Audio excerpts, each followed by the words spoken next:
Lynn, Liz, and Mary, and all the Cheney family, honored guests, ladies and gentlemen. I appreciate this chance to say a few words about a man I was proud to call my vice president and my friend. Though not a happy assignment, I do consider it an easy one because there was so much to like and admire about Dick Cheney. Dick was a stoical man, and I doubt he left his life with any complaints about the time given to him or its end. He was also a grateful man, grateful above all for 3 loyal, loving women who shared in his journey. As I quickly discovered in 2000, when you choose one Cheney, you get 4. His busy and purposeful life was an adventure they experienced together. In a family so close, you dread the day when the circle is broken. Lynn and the girls, Heather, Phil, and all the grandchildren, he sure loved you all, and he was proud of his family. I hope it helps to know that many people in this country share your sense of loss, and we're here today as your friends. 25 years ago, I had a big choice to make, a big job to fill. I want to know all my options, so I enlisted the help of a distinguished former White House Chief of Staff and Secretary of Defense to lead my search for running mate. Dick Cheney and I went through the files name by name. We talked over the various qualities I was looking for in a vice president: preparedness, mature judgment, rectitude, and loyalty. Above all, I wanted someone with the ability to step into the presidency without getting distracted by the ambition to seek it. After weeks of these meetings, I began to have a thought I could not shake. I realized the best choice for the vice president was the man sitting right in front of me, and I told him that. At such a moment, most in this position would have jumped at the chance, but Dick stayed detached, and he analyzed it. Before I made my decision, he insisted on giving me a complete rundown of all the reasons I should not choose him. He also heard one of my top advisors was against the choice, so Dick invited him to make the case. As he did so, he sat there unfazed and expressionless. In the end, I trusted my judgment.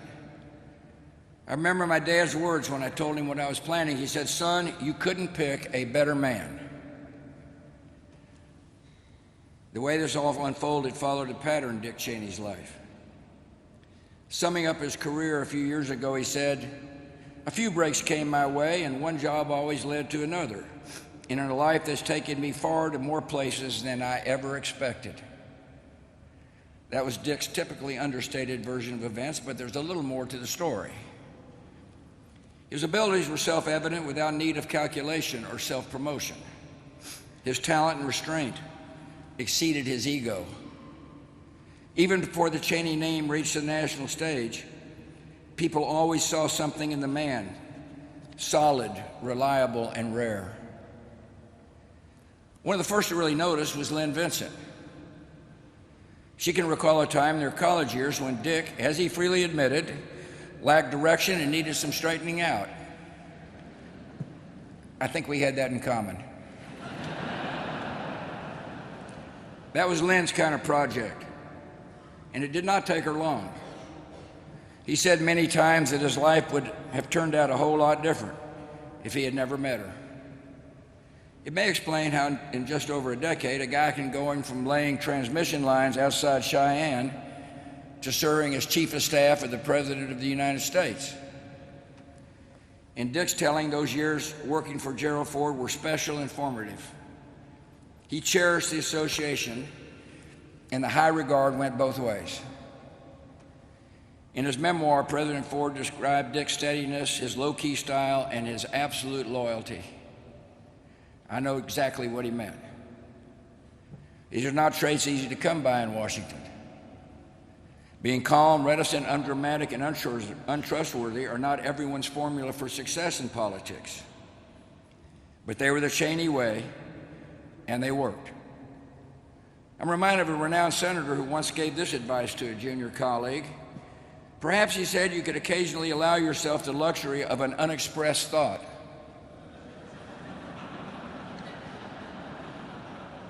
Dick Cheney was like that, sparing and measured with words. In a profession that attracts talkers, he was a thinker and a listener. And when he did speak up, conveying thoughts in that even tone of voice, that orderly, unexcitable manner, you knew you were getting the best of a highly disciplined mind. No colleague, no legislator, no foreign leader who ever met Dick Cheney ever doubted that they were dealing with a serious man. Of course, not every political counselor is cut out to be a political candidate. But Dick Cheney put himself to the test and never lost an election. In fact, it happens that he and I both ran for Congress in 1978. And let me just say the Republican wave didn't reach West Texas that year. He told me a few times what it's like to campaign in Wyoming. Lots of small gatherings and long drives. It's easy to imagine the impression that young Dick Cheney made when he was asking for the vote. I wish more Americans got to know Dick Cheney the way the folks in Casper, Cody, and Laramie got to know him. Smart and polished, without airs. Courteous and approachable, seeing everyone as an equal, a gentleman by nature, and a true man of the West. Dick was funny and easygoing in a style that his public image never caught up with. Though we can all agree he wasn't your standard issue politician. If any voters came hoping for a kind word and a hug, they'd have to settle for the kind word. But you can't question the appeal of the only person from America's Mountain West ever elected to national office. On that score, history should record that I chose my vice president not once, but twice. In 2004, he offered to step aside in case I wanted to replace him. I thought about it for a while, but after 4 years of seeing how he treated people, how he carried responsibility, how he handled pressure and took the hits, I arrived back at the conclusion that they do not come any better than Dick Cheney. Colleagues from every chapter of his career will tell you that he lifted the standards of those around him just by being who he was. So focused and so capable. In our years in office together, on the quiet days and on the hardest ones, he was everything a president should expect in his second in command. In moments of testing, Dick Cheney was the model of concentration, alertness, and composure. His memoir was titled My Time. His time produced an old breed of public servant, defined by their substance and character. This was a vice president totally devoted to protecting the United States and its interests.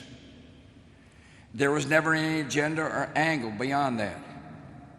You did not know Dick Cheney unless you understood his greatest concerns and ambitions were for his country. Across 40 years, his service was consistent, faithful, and noble.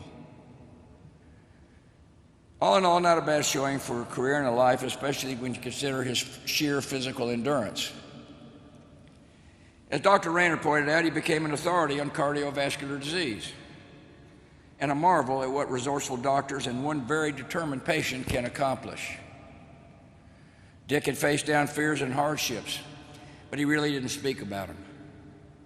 The reward was more of a life than he ever expected, including 7 grandchildren to complete the picture.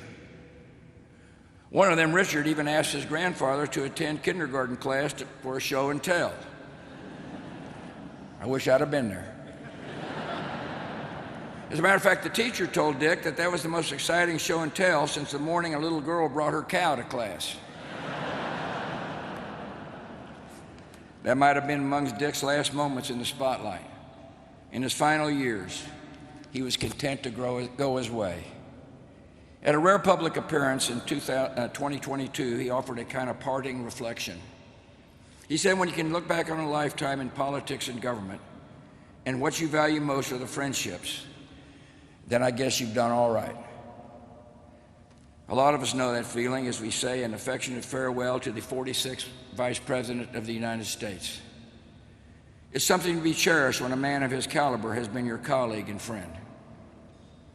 The son of Wyoming, son of Marjorie and Richard Cheney of Casper, went far in this world, and in our own lives left a very fine mark.